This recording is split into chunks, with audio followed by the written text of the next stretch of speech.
Et il y avait beaucoup plus à lire qu'à écouter. C'était une petite musique seulement qu'il fallait écouter, mais il y avait beaucoup plus à lire. Et alors, c'est pour vous dire que les missions, les opérations de maintien de la paix sont importantes au niveau et pour l'organisation, pour ramener la paix, pour construire la paix. Et quand il y a, généralement rupture de la paix à travers le monde. Et voilà pourquoi, dans le cas d'Haïti, par exemple, nous autres, Haïti a réclamé une mission de maintien de la paix.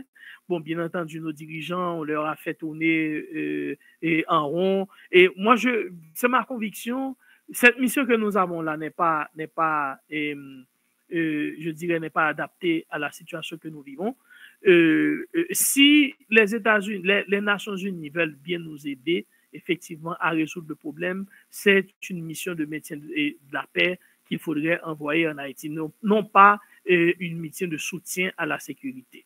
Donc, et là, l'avantage, c'est que quand ce sont les casques bleus qui sont déployés, ils ont tous les moyens, c'est-à-dire l'organisation leur donne les moyens nécessaires pour pouvoir intervenir. Et il y a un budget déjà au sein de l'organisation pour soutenir les efforts des casques bleus quand les casques bleus sont déployés. Et donc, c'est déjà je dirais, dans la charte des Nations Unies, quand les Nations Unies sont impliquées dans une telle démarche, eh bien, les États apportent main forte. Mais maintenant, si ce n'est pas une démarche qui implique les Nations Unies, c'est la démarche d'un État qui demande à d'autres États de venir m'aider à résoudre ce problème, eh bien, les gens, eh bien, ils sont libres de dire oui ou non. Donc, il n'y a pas de contrainte au niveau des Nations Unies et dans le cas, par exemple, dans le cas d'Haïti. Maintenant, les casques bleus, qui sont-ils? Donc, on les appelle casques bleus, on les appelle aussi les bérets bleus, et pour les forces de police, c'est les bérets bleus.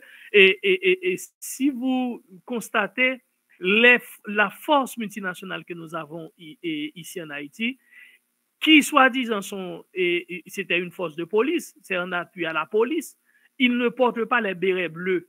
C'est-à-dire, ce n'est pas... Nous avons une mission que nous ne savons même pas ce que c'est qu'en Haïti. D'ailleurs, c'est seulement le fait que la mission a été autorisée par les Nations Unies, par le Conseil de sécurité à travers une résolution, mais la nature est un peu ambiguë. Donc, d'ailleurs, c'est ce qui fait qu'il y a bon nombre d'États qui hésitent à vouloir envoyer des troupes pour renforcer cette mission comme il a été prévu. Les casques bleus, généralement, constituent le personnel militaire de l'ONU sur le terrain. Les contingents mis au service de l'organisation sont fournis par les États armés, les États membres, les armées nationales et des pays membres de l'ONU. C'est-à-dire les militaires que vous voyez qui viennent dans le cadre des missions de maintien de la paix, généralement, c'est des militaires des pays membres. Donc, que ces pays mettent à la disposition des Nations Unies. Un pays peut dire, écoutez, je vous donne 100 militaires, un autre vous dit, je vous donne 500, un autre vous dit, je vous donne 200. Et ces militaires vont constituer les casques bleus. Bien entendu, ils seront payés par l'organisation quand ils sont au service de l'organisation. Donc, ils vont travailler pour l'organisation. Mais il y a tout un régime qui suivent le déploiement des casques bleus. L'ONU dispose de plus de 97 000 militaires et policiers en mission sur le terrain, issus de plus de 110 pays, des pays, les grandes nations, les petites nations, etc., les nations riches, les nations pauvres. Donc, vous avez au moins un contingent, un nombre d'au moins 97 000 militaires qui sont répartis, qui sont au service des Nations Unies. Alors, pratiquement, ce qu'il dit, bon, c'est un message de gratitude envers les casques bleus qui sont déployés un peu partout dans les zones de conflit pour témoigner de leur courage, le travail impayable qu'ils font pour ramener la paix dans les zones de conflit. C'est un peu ça le message qu'il a voulu délivrer, un message de soutien aux casques bleus.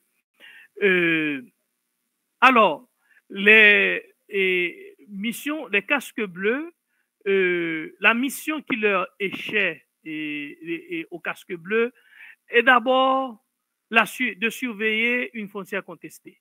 Donc, quand les casques bleus sont déployés dans le cadre des conflits entre deux États ou plusieurs États, donc c'est d'abord surveiller les frontières contestées pour éviter qu'il y ait des incursions, pour éviter la guerre. Surveiller et observer les processus de paix dans les régions sortant de conflits, c'est-à-dire il y a un conflit qui a donc été déclaré et donc on déploie les casques bleus pour maintenir la paix, dans le sens où pour éviter à ce que un belligérant n'ouvre pas le feu sur l'autre. Donc on appelle généralement ce type de force des forces d'interposition. Donc à ce moment-là, les casques bleus se mettent entre les deux belligérants pour éviter qu'il y ait une recrudescence du conflit. Et c'est ce qu'on avait demandé dans le cas du conflit israélo-palestinien. L'ONU avait proposé une force d'interposition que Israël n'avait pas acceptée parce que Israël avait même menacé, écoutez, nous, on va se défendre, on va tirer. Donc, si les casques bleus se retrouvent au milieu, eh bien, ils seront victimes. Donc, c'est parce que Israël n'était pas d'accord pour qu'il y ait cette force d'interposition. Et donc, à un certain moment, ils avaient demandé aux casques bleus de partir, de laisser les zones de conflit, parce que leur objectif, c'était d'enrayer la menace Hamas. Donc, ils avaient dit qu'ils allaient au bout de leur objectif. Donc, ils avaient demandé à l'ONU de ne pas intervenir. Ensuite, assurer la sécurité dans une zone de conflit. Donc, c'est quand il y a le conflit est éclaté, on n'arrive pas encore à trouver de solution. Donc, si on accepte le principe d'envoi des casques bleus, surtout quand il y a un cessez-le-feu. Si vous avez entendu la dernière déclaration, une des déclarations de Poutine, qui avait dit qu'il n'était pas d'accord pour qu'il y ait le déploiement d'une mission des Nations Unies sur le territoire ukrainien dans le cadre du cessez-le-feu. Et les Européens, à travers l'OTAN, avaient demandé à ce qu'une force européenne soit déployée pour assurer le respect du cessez-le-feu. Poutine s'y était opposé, c'est-à-dire la Russie s'y était opposée. Donc, mais dans le cas où les deux belligérants acceptent, donc à ce moment-là, on sait qu'on fait de son mieux pour ne pas que le conflit puisse continuer. Protéger les civils, depuis un certain temps, depuis les derniers conflits qui ont ravagé un peu partout à travers le monde, surtout le génocide rwandais, le génocide dans les Balkans, le génocide rwandais et les autres conflits que le monde a connus depuis les années 90, 80, 90 et même 2000, les Nations Unies se sont données comme objectif de protéger les civils. La protection des civils devient un objectif primordial pour le Conseil de sécurité. Voilà pourquoi à chaque fois qu'il y a une mission qui est déployée, ce qui est demandé d'abord, c'est de prendre toutes les mesures, toutes les dispositions pour protéger les civils dans le cas des conflits armés. Former et aider les forces militaires nationales, c'est-à-dire pour renforcer les forces militaires locales, ce qu'ils n'avaient pas fait dans le cadre de la MINUSTAH.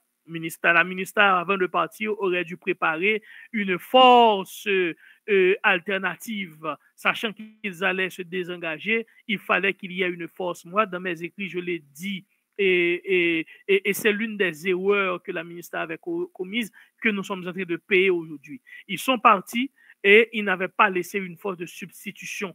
Et aujourd'hui, ce sont les gangs qui ont pris le dessus sur l'État. Aider les anciens combattants à mettre en œuvre les accords de paix qu'ils peuvent avoir signés. C'est-à-dire dans le cas où les belligérants parviennent à la signature d'un accord de paix, eh bien, les forces de sécurité sont là pour faire respecter cet accord de paix qui a donc été signé. Maintenant, quand une mission pareille est déployée sur le territoire d'un État, quelle est la conduite à tenir? Conduite et discipline. Les membres du personnel des missions de paix doivent se conformer aux normes de comportement les plus stricts et doivent se conduire à tout moment de façon professionnelle et disciplinée. Ou pas le faire des ordres la caïmoun. Donc, ou invité ou venir pour aider à ce qu'il y ait la paix sur un territoire en conflit, eh bien, vous devez vous conduire en tant que tel de manière professionnelle et disciplinée. Le personnel civil et militaire sur le terrain doit respecter les lois, les coutumes, les pratiques locales. Quand on vous déploie sur le territoire d'un pays, il faut respecter les règles d'engagement, les normes internationales, mais également les lois, les coutumes et pratiques du pays où vous êtes en mission. Il y a des pays, il y a des États qui sont très susceptibles sur leurs coutumes, surtout les États musulmans, par exemple. Ils sont très susceptibles par rapport au respect de leurs coutumes, des pratiques coutumières. Ensuite, traiter les habitants du pays hôte avec respect, courtoisie et considération pour ne pas éviter, pour ne pas faire en sorte que la mission soit décriée. Donc, vous avez intérêt à traiter les habitants avec respect, ou pas faire des ordres, ou pas manquer aux dégâts, ou pas jouer, ou rester le plus professionnel possible. Être impartial, intègre et agir avec tact. D'ailleurs, c'est l'un des problèmes au niveau du Congo, le Congo avait reproché aux Kenyans quand ils étaient en mission chez eux. Ils ont dit que les Kenyans, eh bien, non seulement ils n'ont pas respecté les coutumes, les règles locales, mais ils étaient de mèche avec les rebelles. Et ils vendaient des armes, des munitions aux rebelles, et donc ils étaient impliqués dans des actes de corruption. Il ne faut pas avoir un tel comportement quand vous faites partie d'une mission de maintien de la paix. Et vous devez être impartial dans le sens que vous n'avez pas à prendre parti pour surtout si vous êtes sur un territoire en conflit. Si le conflit c'est deux pays, vous n'avez pas à prendre parti pour un pays ou pour un autre. Si le conflit c'est entre des ethnies, vous n'avez pas à prendre parti pour une ethnie sur un autre. Vous devez être impartial, c'est le rôle que doit avoir tout membre de mission qui est déployé sur le territoire des États. Maintenant, les enjeux et défis de l'ONU. Aujourd'hui, chers amis, l'ONU est pris entre le marteau des intérêts des puissances et l'enclume du devoir. L'ONU a un devoir qu'il doit respecter, mais en même temps, il y a le jeu des puissances. Le jeu des puissances, surtout les grandes puissances qui ont des intérêts stratégiques. Et donc, par rapport à ces intérêts stratégiques, l'ONU parfois se retrouve en situation un peu difficile, un peu même voire compliquée de manière à prendre des décisions. Aujourd'hui, l'ONU ne peut pas prendre des décisions dans le cas du conflit ukrainien. Russo-ukrainien. Vous voyez que ce sont les États-Unis qui s'activent parce qu'ils savent qu'au niveau du Conseil de sécurité, toute résolution qui ne vont pas dans le bon sens, dans le sens des intérêts de la Russie va être bloquée. C'est pareil pour le conflit à Gaza. Et les Américains sont prêts à bloquer n'importe quelle résolution si la résolution n'est pas à leur avantage, parce que vous savez qu'ils sont toujours du côté d'Israël, les Américains. Donc, si c'est une décision qui va faire porter préjudice à Israël, ils ne sont pas prêts à laisser passer cette décision. Ensuite, l'incapacité à empêcher les conflits. L'ONU, jusqu'à aujourd'hui, n'a pas pu empêcher la guerre en Ukraine. L'ONU n'a pas pu empêcher que le Hamas aille commettre ces atrocités en Israël et que Israël puisse déclencher, cracher le feu sur la Palestine. Et pareil pour tous les autres conflits qu'il y a à travers le monde. Aujourd'hui, le plus grand problème de l'ONU, c'est comment faire pour éviter une troisième guerre mondiale par rapport à ces conflits, notamment le conflit russo-ukrainien. La problématique du financement des missions de paix, comment financer les missions de paix? Parce que quand les intérêts se mêlent, eh bien, il y a certains États qui rechignent à pouvoir apporter des subventions aux Nations Unies. Et la question les organismes spécialisés, les institutions spécialisées de l'ONU, le PNUD, la FAO, le PAM, etc., le FMI, la Banque mondiale, etc., et un ensemble d'institutions créées par l'ONU pour accomplir sa mission, mais parfois, ces institutions se retrouvent en difficulté. Aujourd'hui, l'OMS crie le fait que les Américains disent qu'ils vont retirer leur soutien à cette organisation. Les Américains veulent se retirer aussi de l'Organisation mondiale du commerce et d'un ensemble d'organisations multilatérales. Les organismes multilatéraux ont été créés pour ça, pour préserver la paix, pour permettre à ce que les États puissent trouver un terrain où discuter, un forum de discussion pour parvenir à la paix, pour résoudre les différends. Mais aujourd'hui, avec le problème qui se pose, le multilatéralisme se retrouve en grande difficulté. Le multilatéralisme n'arrive pas à donner des réponses appropriées aux problèmes du monde. Ce sont les enjeux et les défis. Les enjeux, le changement climatique. Les États-Unis se sont retirés de l'accord de Paris sur le climat. La question du terrorisme, les maladies. Les États-Unis sont retirés de l'OMS et menacent encore d'autres organisations. Les crises humanitaires que l'ONU n'arrive pas à donner des réponses appropriées à ces crises et un peu partout à travers le monde, notamment en Haïti. C'est pour vous dire que le problème, il est important, il est de taille. Et aujourd'hui, le multilatéralisme, l'ONU, etc., sont en train de prendre des camouflets, des coups un peu de partout à cause des États qui défendent certains intérêts stratégiques et qu'ils n'entendent pas se défaire. Donc, en gros, ce sont les points que je voulais voir avec vous. Je m'arrête là. Je vous remercie pour l'attention.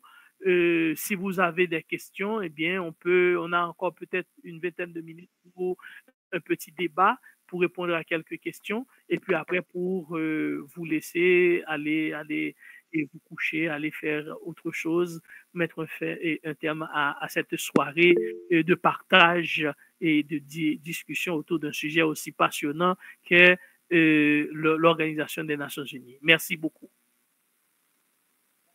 D'accord, merci beaucoup, professeur. Alors, bien avant de donner la parole au délégué, ici présent avec nous, on a vu l'Organisation des Nations Unies, surtout dans le cadre de cet atelier. On a commencé par une petite présentation sur la conférence traité de la création même de l'Organisation des Nations Unies, qui est née en 1945, et tout de suite après la chute de la SDN, la question de la Seconde Guerre mondiale, l'aspect géopolitique de cette époque-là. Et on a passé en revue toutes les finalités de à savoir la question du maintien de la paix et de la sécurité internationale. Il y a aussi la protection des droits de l'homme, le développement économique et social, la promotion politique des peuples dépendants et aussi le renforcement des liens entre États souverains. Après, on a présenté les organes de l'Organisation des Nations Unies, surtout le Conseil de sécurité, qui est l'organe exécutif même avec les 15 membres permanents. Et le professeur a mis l'accent sur le Conseil des tutelles et aussi la Cour internationale de justice. Et on arrive à passer en revue les questions liées aux enjeux de l'ONU. Mais bien avant de donner la parole aux autres professeurs, est-ce que vous pouvez effleurer un peu la question des l'implication des pays africains au sein du Conseil de sécurité de l'ONU? Qu'est-ce qui est à la base de ce consensus qui existe entre les pays africains et qui, on a tendance plutôt à comprendre cette question comme si les pays africains parlent d'une seule voix? Bon, écoutez, et généralement, c'est ce qu'on remarque dans le milieu multilatéral. Et vous savez que dans le milieu multilatéral, il y a ce qu'on appelle les alliés. Donc, pour pouvoir impacter le multilatéralisme, il est nécessaire d'avoir des alliés, c'est-à-dire de mener des combats, pas de manière isolée, mais avec un groupe d'États qui partagent les mêmes convictions, qui voient les choses de la même manière. Et généralement, les États africains, au niveau du multilatéralisme, constituent un ensemble compact parce que c'est comme ça qu'ils essayent d'imprimer leur marque dans le milieu multilatéral. Vous allez voir, ils ont les mêmes comportements au niveau des pays, de l'ensemble des pays, en fait, dans les institutions spécialisées de l'ONU. Ils ont ce même comportement également dans les organismes, dans les autres organismes dont ils sont membres. Donc, vous allez voir, ils se regroupent toujours entre eux. Mais par rapport au Conseil de sécurité, donc c'est à tour de rôle. Donc, il y a 5 membres permanents, il y a 10 membres, je dirais, rotatifs, qui font la rotation. C'est-à-dire, aujourd'hui, il y a des membres qui se portent candidats et ils se font voter, ils font le lobbying pour qu'on puisse les voter et pour qu'ils puissent occuper les sièges au niveau du Conseil de sécurité. Et vous avez vu, c'est pareil pour la République dominicaine qui a déjà occupé un siège au niveau du Conseil de sécurité. Mais ça ne vient pas comme ça. Premièrement, il y a une préparation, il y a une stabilité, vous devez faire votre preuve et au niveau et global pour que les États puissent voir qu'effectivement vous méritez de siéger à ce niveau-là. Et bien entendu, après le lobbying va aussi compter. Et c'est ce que font les États africains pour avoir au moins une certaine influence sur les grandes décisions qui se prennent au niveau mondial. Il réclame aussi le droit de vote. Pardon, non, c'est pour le veto. Oui. C'est ça? Non, alors, pour la question du veto, c'est depuis les années 70-80 qu'à chaque fois, il y a eu une remise en question de la question du veto. Et à la fin des années 90, il y avait une forte discussion au niveau des Nations Unies et qui avait même failli basculer l'organisation parce qu'il y avait je dirais, il y avait une pression qui était très forte au niveau des Nations Unies pour éliminer le droit de veto. Bon, bien entendu, cela passait par l'autorisation des 5 membres et les 5 membres n'étaient pas d'accord pour qu'il y ait une remise en question du droit de vote. Et comme les autres États comprennent l'importance de l'organisation, eh bien, les États, ils n'ont pas, je dirais, ils ont accepté que l'organisation puisse continuer à exister.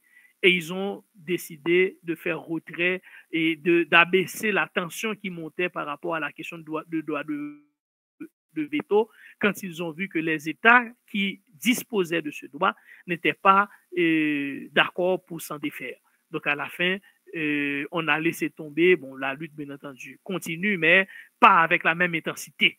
Mais aujourd'hui, le droit de veto, c'est 5 États qui l'ont et il n'y en a pas un 6e. Et je pense que, bon, écoutez, ça fait plus de 75 ans que c'est comme ça. Je ne pense pas que d'ici demain, nous aurons un 6e État à disposer de droit de veto. Je ne pense pas. Effectivement, maintenant, on va prendre la question d'Odile Péric et puis tout de suite après, Williams et Jérôme. Bonsoir, Odile. Bonsoir, CG, bonsoir à tous, bonsoir professeur, et je vous remercie pour la conférence de ce soir. Donc, j'ai une question pour dire à 2 volets. Premièrement, donc, considérant les 5 finalités de l'ONU, le contexte de la création et aussi les enjeux et défis liés surtout sur l'intérêt des puissances. Vu la situation actuelle dans le monde avec des conflits partout, comme ce qui se passe la Russie et l'Ukraine, Moyen-Orient, des zones d'Afrique,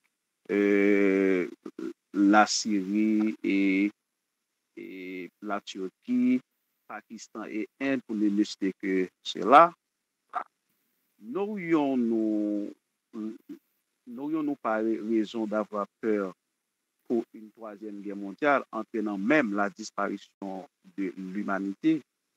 Et la deuxième, c'est ainsi, comment expliquer que l'Assemblée générale est l'organe souverain de l'ONU, pourtant ces décisions ne sont pas contraignantes et que celles du Conseil de sécurité sont obligatoires à l'Assemblée générale. Merci beaucoup. Merci, M. Odile. Alors, premièrement, oui, il y a un risque majeur de troisième guerre mondiale parce que quand c'est une puissance nucléaire qui est en conflit ouvert avec un autre État, eh bien, on sait que le risque d'une troisième guerre mondiale est évident. D'ailleurs, les autres chefs d'État l'ont dit, l'OTAN est en train de se préparer, mais on sait que cette guerre ne durera pas. Une troisième guerre mondiale sera une guerre nucléaire et donc l'humanité ne survivra pas à une guerre nucléaire. Et tout le monde le sait.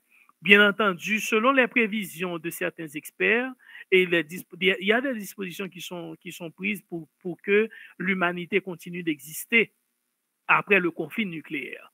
Il y a beaucoup de dispositions qui sont prises. Mais ce qu'il faut noter, c'est que c'est un conflit nucléaire anéantirait tout le monde. Il n'y aura pas de gagnant, tout le monde sera perdant.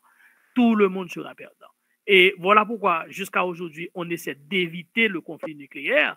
D'ailleurs, vous avez entendu comment Donald Trump avait réprimandé Zelensky, ça fait pas longtemps. Il lui a dit, mais écoute, non seulement tu joues avec la vie de tes soldats, mais tu joues aussi avec la troisième guerre mondiale.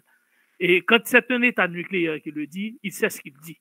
Et donc, c'est une vérité. Oui, la troisième guerre mondiale est à nos portes et ça risque d'être une guerre nucléaire et les effets seront dévastateurs et il n'y aura pas de gagnant et l'humanité en paiera le prix pendant de très, très longues années.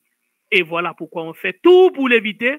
D'ailleurs, si vous vous rappelez les années 60 avec le conflit cubain, contre les Américains et les Soviétiques, à un certain moment, on a effleuré la troisième guerre mondiale qui aurait pu effectivement être également une guerre nucléaire parce que les deux grandes puissances, nous étions en pleine guerre froide, la Russie, l'Union soviétique et les États-Unis étaient à deux doigts de s'affronter directement et ça allait être un conflit nucléaire. Et pour dire que c'est d'un cheveu qu'on a écarté ce conflit nucléaire. Et c'est ce qui a valu au pape d'alors, le pape Jean XXIII, qui a écrit une encyclique Pacem in Terris, la paix sur terre. Et c'est là qu'il a évoqué, qu'il a démontré comment le travail que nous devons faire pour éviter que le monde ne sombre dans une telle folie. Et la deuxième question, c'était par rapport, excusez-moi, c'était par rapport à quoi déjà? L'Assemblée générale et... Oui, l'Assemblée générale et le Conseil de sécurité. Désolé, M. Odile, c'est ce qui a été décidé depuis la création de l'ONU. On a créé une organisation qui n'était pas vraiment démocratique. Et ce n'est pas démocratique. L'ONU n'est pas un organe démocratique. Alors que nous prêchons la démocratie. Et l'Assemblée générale qui regroupe tous les États ne peut pas imposer une décision. C'est le Conseil de sécurité qui impose des décisions. Et l'Assemblée générale peut voter à la majorité de 2/3 une résolution et un État, membre permanent, eh bien, peut s'y opposer. Et un seul État qui dit non à cette décision fait échec à tout le monde. Donc, ce n'est pas démocratique et l'ONU n'a jamais été, depuis sa conception, un organe démocratique. Il faut vivre avec, c'est comme ça. Il y a 5 États qui ont droit de veto et ce sont ces 5 États qui décident au niveau de l'organisation. Et si l'un de ces États oppose et met son veto sur une décision, sur une résolution, c'est fini. On ne va même pas au-delà. Donc, c'est comme ça, on n'y peut rien, à moins que l'on change l'organisation et je ne pense pas que le monde est déjà prêt pour modifier l'organisation des Nations Unies dans sa conception actuelle. Merci. Je vous remercie. William.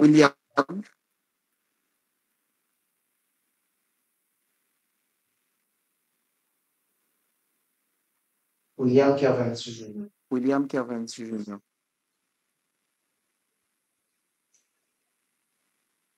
Sinon, on passe à Sinon, on Jérôme. passe à Jérôme. Jérôme, vous êtes là? Jérôme, vous êtes là? Bien sûr, bien sûr. Bonsoir, bonsoir tout le monde. Et tout d'abord, je tiens à remercier le professeur Dr.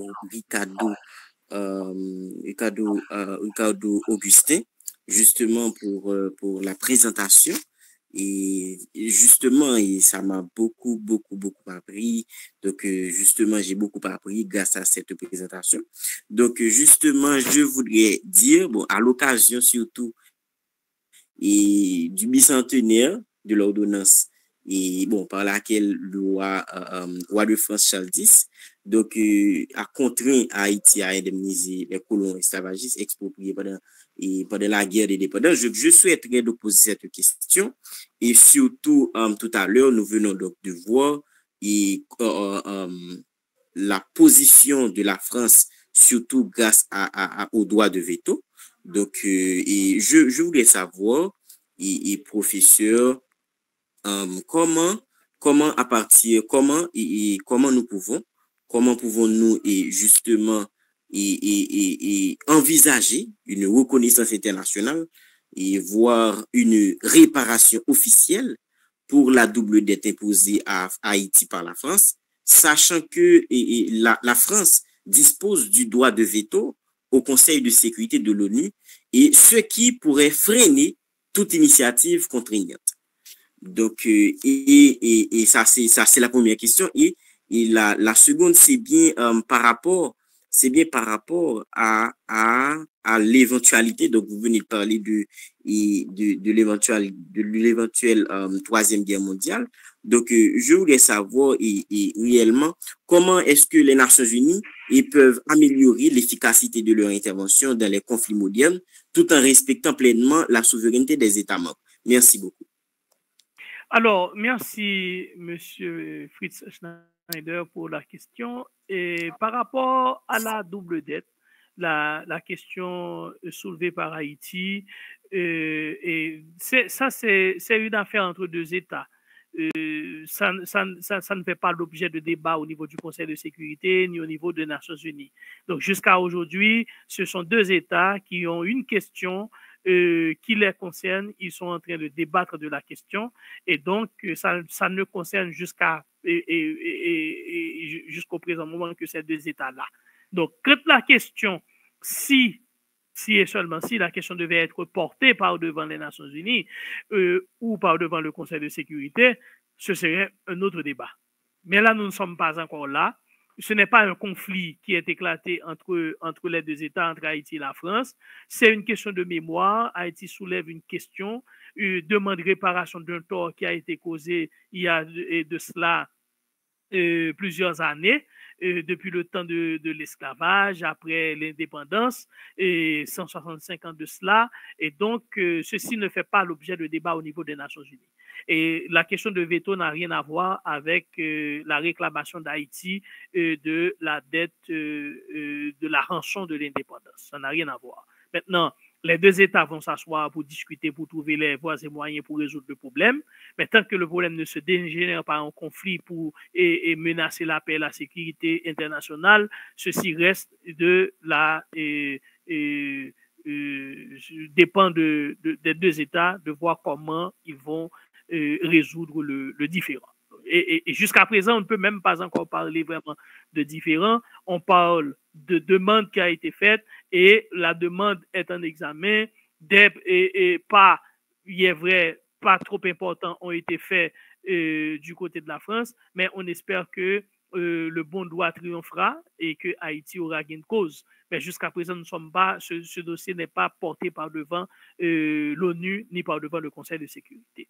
Maintenant, par rapport à au deuxième volet de votre question, c'était, je crois, sur comment l'ONU peut faire pour impacter, c'est ça. Alors, je dois vous dire que toutes les actions de l'ONU dépendent d'abord des États, de la volonté des États. Si les États veulent une organisation forte, l'organisation sera forte. Si les États veulent affaiblir l'ONU, les États l'affaibliront. Vous avez vu que les organes spécialisés de l'ONU, ils sont aujourd'hui en grande difficulté. L'OMC est en grande difficulté. L'OMC n'a pas été consulté et par les Américains. Les Américains ont pris des sanctions contre un certain nombre de pays et ils ont délibérément élevé les droits de douane.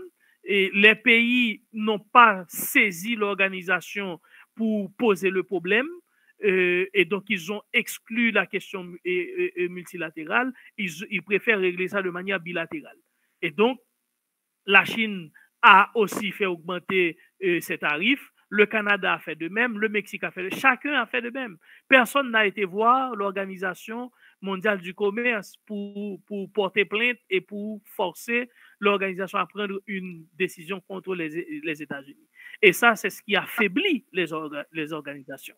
Et donc, tant que les États ne se résolvent pas à renforcer les organisations et à rester selon et à agir selon les règles des organisations qu'ils ont eux-mêmes créées, eh bien, nous allons toujours vers cette même situation. Et ça sera dommage parce que le multilatéralisme est très important pour le monde.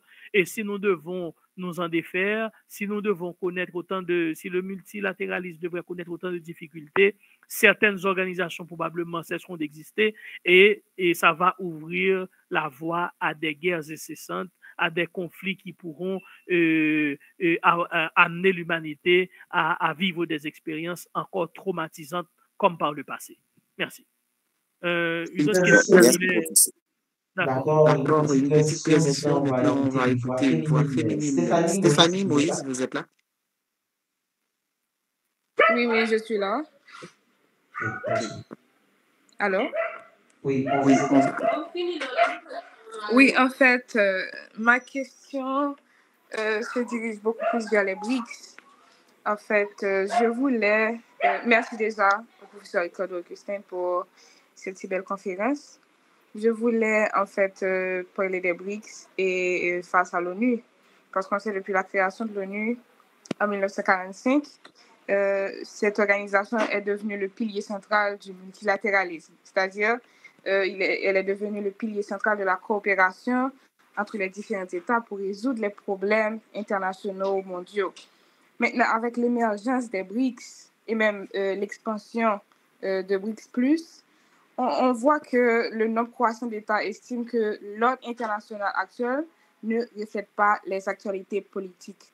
Donc, parce que les BRICS, non seulement ils revendiquent un monde multipolaire, moins dominé par les puissances occidentales, telles que les États-Unis, la France, etc. Donc, comment est-ce que les BRICS, comment est-ce que la montée en puissance des BRICS remet-elle en question le rôle traditionnel de l'ONU dans la gouvernance mondiale? Donc, c'était ça la question. Merci. Merci, mademoiselle Moïse.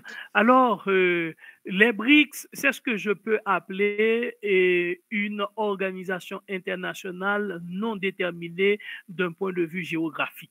C'est-à-dire, les États qui composent le BRICS ne sont pas membres de l'organisation parce qu'ils se trouvent dans un continent quelconque, dans une zone, dans une région bien déterminée.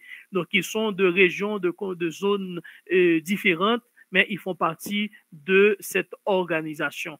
C'est une organisation qui a été créée pour donner une réponse à l'Occident par rapport à la politique des pays occidentaux. Donc, ils ont voulu créer ce qu'on appelle un check and balance, un contrepoids par rapport au poids de l'opposition et sa politique de l'Occident et sa politique envers certains États.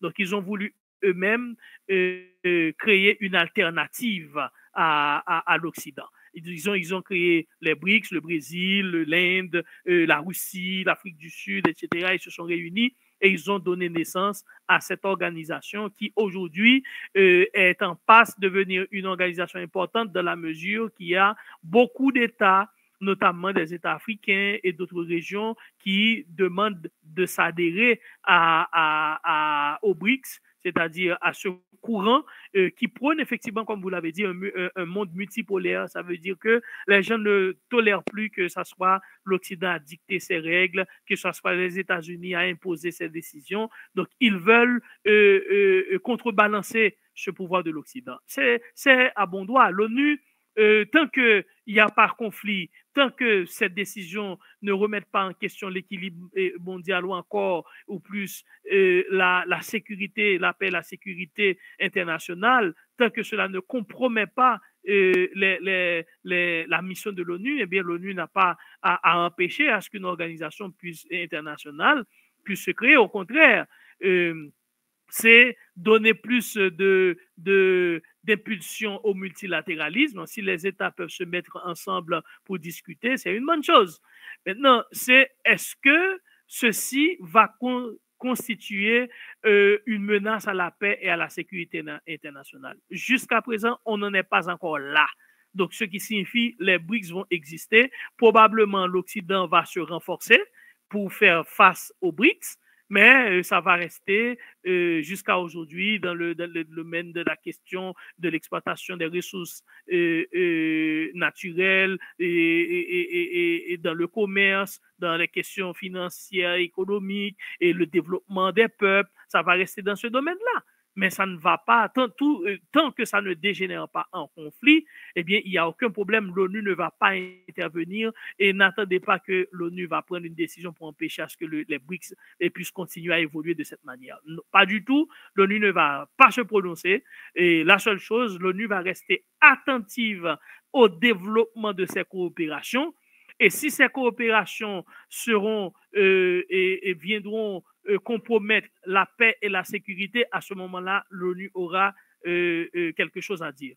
Mais tant que c'est des peuples qui se mettent ensemble pour se développer, l'ONU ne va pas intervenir. Ce terrain-là, c'est le terrain des peuples souverains, indépendants et qu'ils gèrent eux-mêmes. Donc, c'est un peu ça. Tant que les BRICS ne constituent pas une menace pour la paix et la sécurité internationale. Et trois dernières questions. questions. D'accord. Il y a M. Olivier, vous êtes là? Oui, je suis là. D'accord, on vous écoute. Oui, et pour M. Ricardo, je vous remercie et je remercie également le coordonnateur général pour cette conférence qui est si enrichissante. Et j'ai deux questions. La première question, c'est en ce qui a trait à la réforme du Conseil de sécurité du point de vue de la représentation géographique. Donc, l'élargissement géographique du Conseil, selon vos professeurs, risquerait-il de compromettre l'efficacité décisionnelle du Conseil, qui est déjà mise à mal, ou au contraire, il va renforcer sa légitimité et permettre un meilleur fonctionnement du Conseil de sécurité? Ça, c'est la première question. Et pour la deuxième question, donc c'est concernant la crise climatique, les changements climatiques. J'aimerais savoir pourquoi les changements climatiques ne sont pas officiellement une priorité centrale du Conseil de sécurité, alors qu'ils deviennent de plus en plus une menace à la paix et à la sécurité internationale. Donc, ce sont mes deux questions.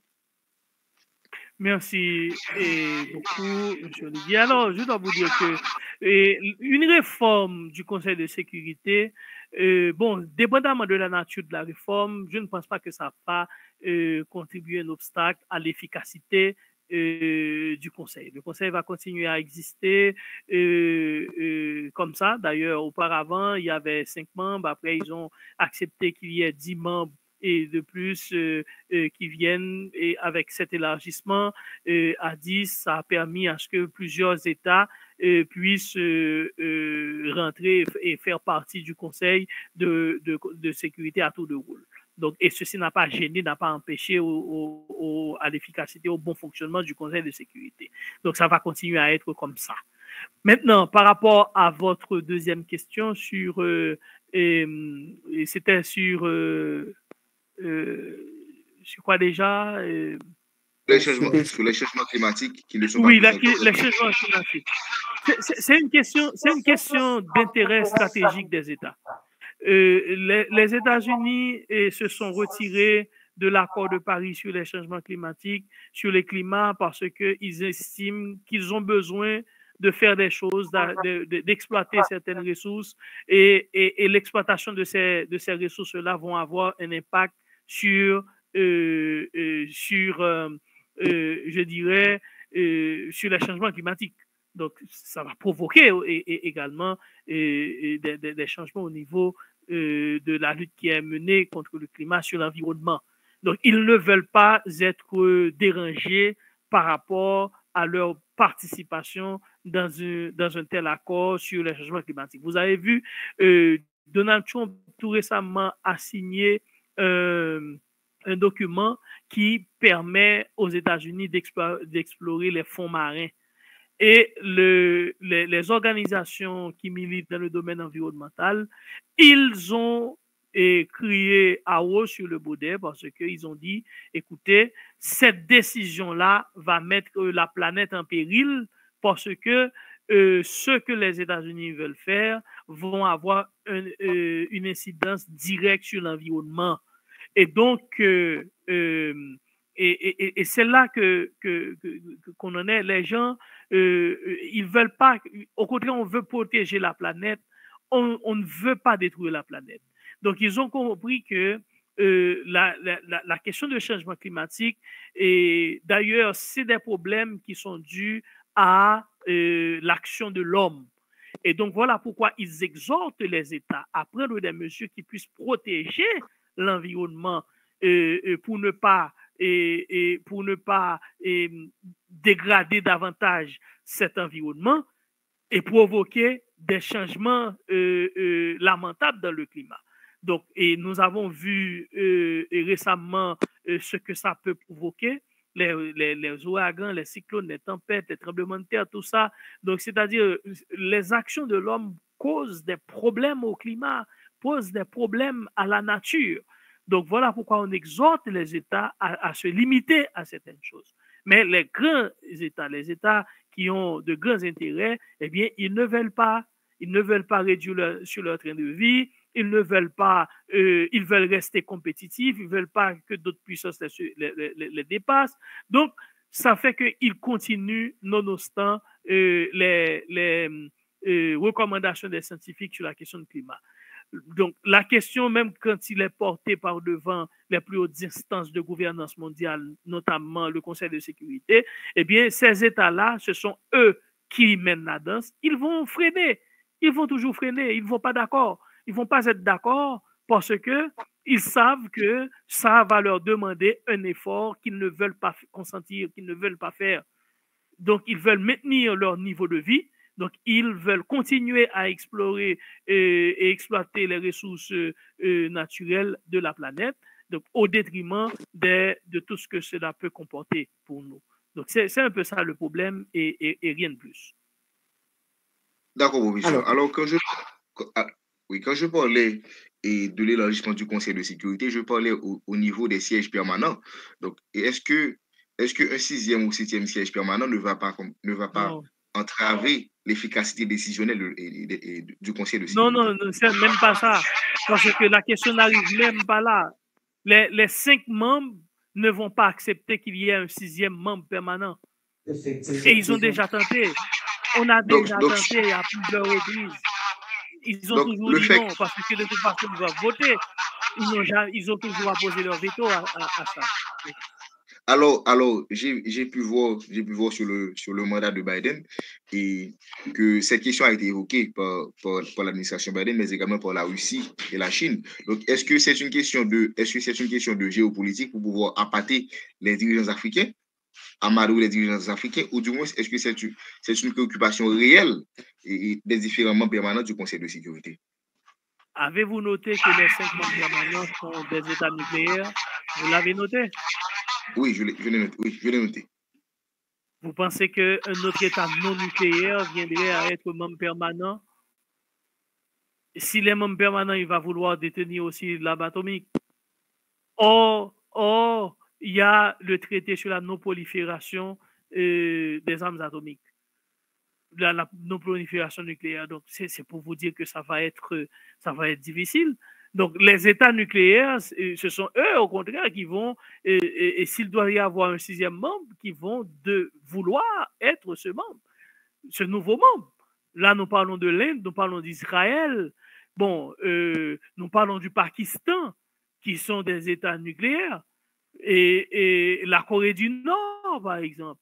Bon, l'Iran est en train de négocier pour ne pas devenir un État nucléaire, mais l'Iran a posé un problème majeur que Israël ne soit plus un État nucléaire. Israël ne va pas accepter. Donc, ce qui signifie qu'il faut élargir le Conseil de sécurité, c'est un État nucléaire qui va vouloir rentrer et à faire partie de ce Conseil.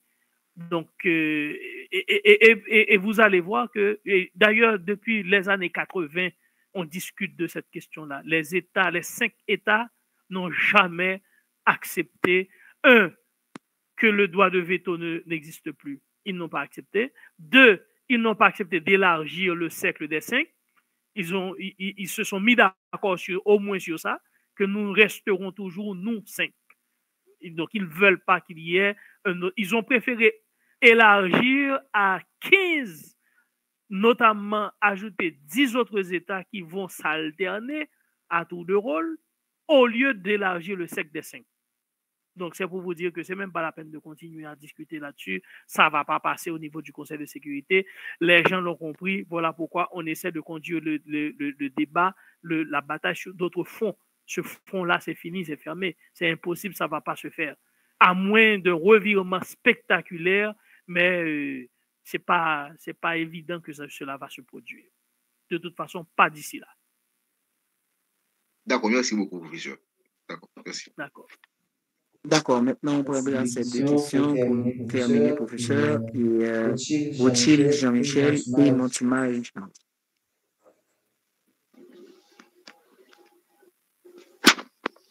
Rothschild? Oui, je suis là. Vous m'entendez? Oui. Ok. Bonsoir, professeur. Je tiens à vous remercier pour ce excellent exposé que vous avez donné ce soir. Ma question se porte autour des missions de maintien de la paix. Eh bien, en Haïti, de 1990 jusqu'à date, on a eu pas mal de missions de maintien de la paix, que ce soit avec MINUA, MINUSTA et d'autres missions de maintien de paix. Il y a certains qui estiment que ces missions ont été tout à fait inefficaces. Donc, comment vous pouvez expliquer cette inefficacité, pourquoi pas cette lenteur qu'il y a même au niveau des résultats que doivent donner ces missions, de maintien de la paix? Merci. Bon, écoutez, c'est comment ces missions ont été planifiées, ont été pensées et ont été mises sur pied. Et vous voyez, donc, il y a toujours eu des mal-donnes dans ces missions-là. Il y a toujours eu des mal-donnes. Et en ce qui concerne des opérations de maintien de la paix, on en a connu 2, et en 1994 et en 2004. Et le dernier qui a abouti à la MINUSTA. Mais nous avons vu ce que ça a donné. Et le fait est que l'approche n'a pas été correcte.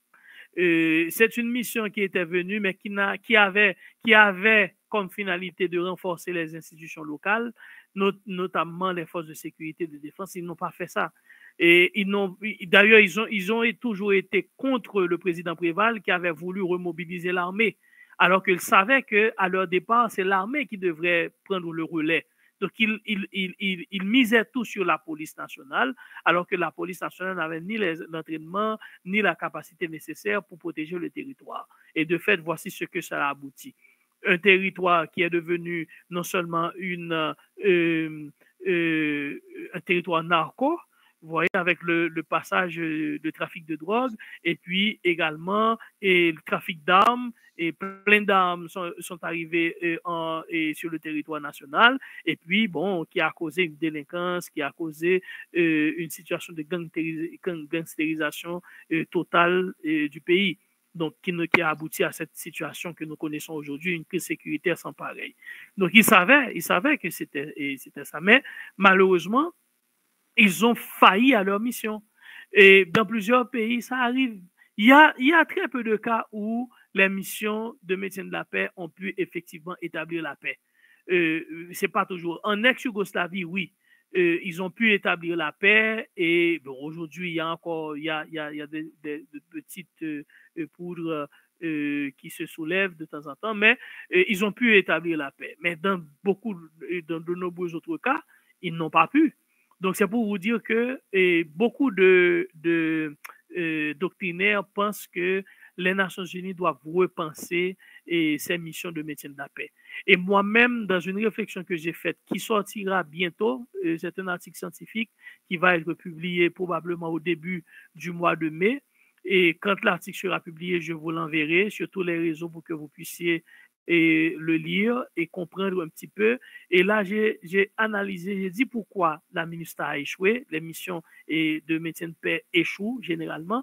Et dans le cas de la MINUSTAH, ce qu'ils auraient dû faire, qu'ils n'ont pas fait. Ils n'ont pas vraiment renforcé les forces de défense et pour que, à leur départ, pour que cette force puisse les substituer. Et dans beaucoup de pays, ils font les mêmes erreurs. Donc, c'est des erreurs, il faut apprendre des erreurs du passé pour les corriger et pour ne pas les commettre. Et c'est ce que l'organisation n'arrive pas à faire à chaque fois. Les intérêts des puissances empêchent à l'organisation parfois de prendre les bonnes décisions. Et c'est vers là qu'il faut y aller et c'est cette correction qu'il faudrait apporter.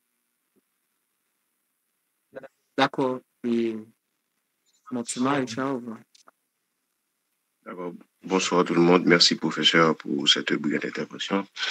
Ce qui me rappelle d'ailleurs les échanges dans le cadre de votre cours aussi dit.